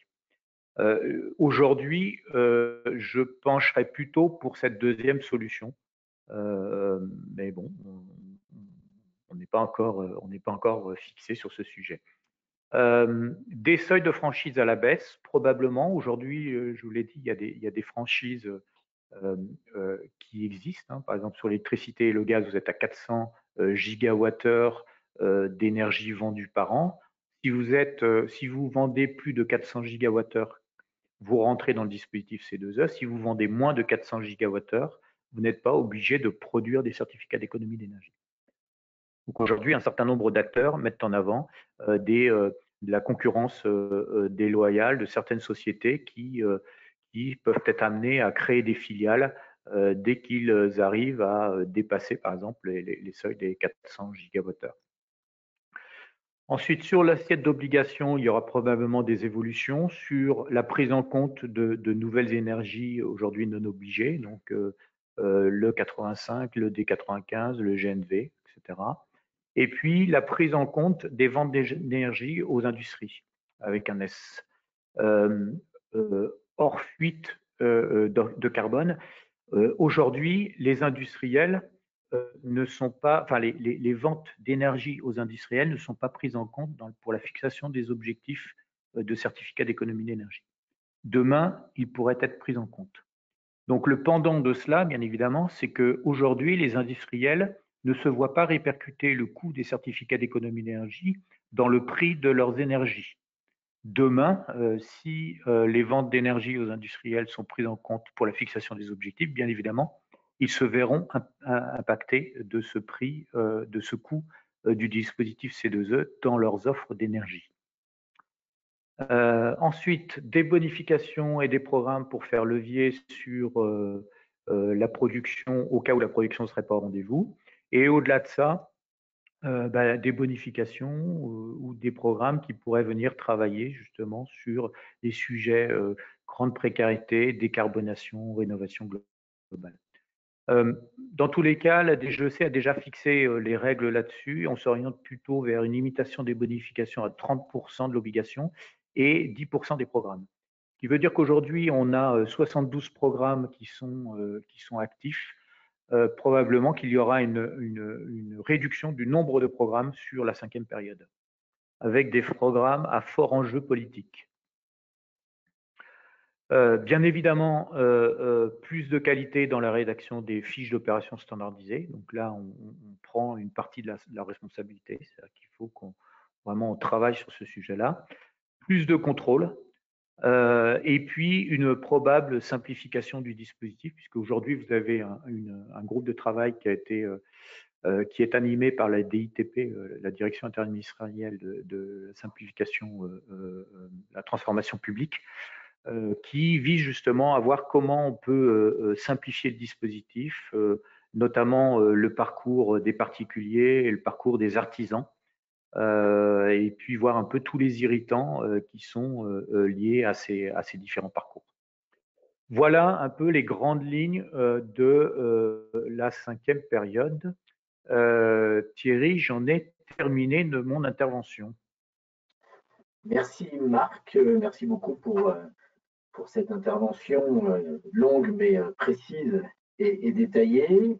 Je ne vois pas de questions arriver. Si on voit une, deux. Quelle organisation est prévue pour les futurs contrôles renforcés? Pour l'instant, on n'en sait rien, mais dans tous les cas, il y aura. Vous avez quand même l'arrêté l'arrêté du 16 octobre qui a renforcé très fortement les contrôles, notamment sur l'isolation. La logique de la DGEC, c'est de dire qu'il y a un certain nombre de fiches qui aujourd'hui ne nécessitent pas des contrôles, notamment par exemple des fiches industrie, qui demain pourraient nécessiter des contrôles. Donc on va découvrir ça au fil de l'eau. D'accord. Une autre question. Les opérations d'isolation sont peu attrayantes pour les industriels. À coût élevé, ROI trop long. Y a-t-il des valorisations possibles ou prévues? Combinaison d'APE égale valorisation, par exemple. Alors, les opérations d'isolation, j'imagine que c'est des opérations d'isolation de bâtiments industriels. Vous voulez parler? Alors, non seulement c'est peu attrayant, mais c'est surtout il n'y a pas de fiche d'opération standardisée. Alors, on a tenté il y a 2 ans de faire une fiche d'opération standardisée sur l'isolation des bâtiments. Le problème que l'on a, c'est qu'on ne trouve pas de chiffres sur les pratiques actuelles en matière d'isolation des bâtiments industriels. On n'a pas de chiffres sereines, donc c'est très compliqué de définir une situation de référence. Donc aujourd'hui, on fait 100. Par contre, on a quand même. Pardon? Non, vas-y, termine.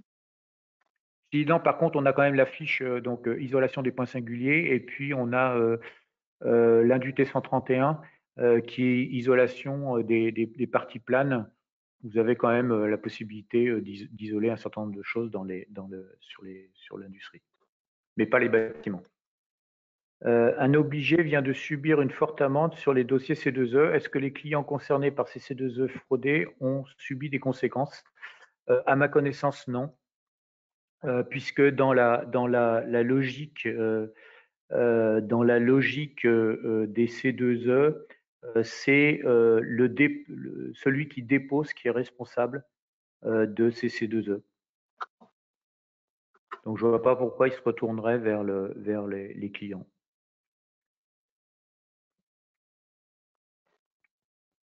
Pour le marché de vente et d'achat des C2E, qu'est-ce qui fait la différence aujourd'hui entre le registre EMI et C2 Market?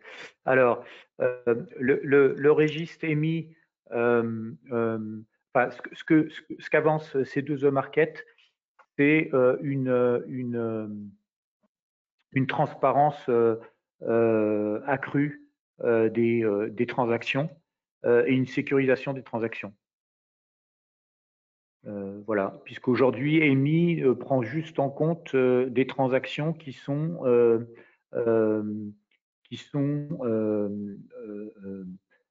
comment dire, affichées et déclaratives entre un acheteur et un vendeur. Alors, à ce titre, nous organisons le 3 décembre un webinaire avec les dirigeants de C2E Market, si ça vous intéresse. Il y a un webinaire d'1 heure le 3 décembre de 11h à 12h. Je crois que j'ai passé en vue toutes les questions. Les questions, oui, je pense. Je remonte. La fin de la P4, c'est 31/12/2021, oui. Thierry du bêta, oui, c'est bien ça. Voilà. Après, il y avait la question sur le fait que le webinaire est enregistré et il devrait être disponible, je pense, sur le club C2E. En principe, c'était. Voilà. Ben voilà, écoute, tu m'avais demandé jusqu'à 13h30 maximum, il est 13h15. 12h15. 12h, pardon, 12h15. Pardon. Sauf s'il y a. Alors, attends, une question. Un suivi énergétique obligatoire est-il prévu pour le suivi des économies d'énergie? Un suivi énergétique obligatoire pour le suivi des économies d'énergie. Alors non, ça c'est le parti pris qui avait été fait dans le dispositif des C2E, c'est-à-dire qu'on calculait des économies d'énergie théoriques et ce qui permettait d'éviter des suivis d'économie d'énergie systématiques. Sinon, ça reviendrait à faire quasiment des opérations spécifiques systématiques avec mesure des économies d'énergie. C'est pas l'optique qui a été pris en France. On est plutôt dans une logique industrielle où on s'appuie sur des forfaits et on considère que les acteurs utilisent bien ces forfaits. Parfait. Merci Marc. Je vais juste conclure. Alors merci beaucoup parce que c'était vraiment une présentation très précise. Je vais juste conclure en rappelant que nous organisons 2 autres webinaires, un jeudi prochain consacré au domaine tertiaire et habitat, et puis un le 3 décembre, toujours sur le même créneau horaire, 10h30, 12h, 12h30 à peu près, et donc le 3 décembre consacré aux collectivités.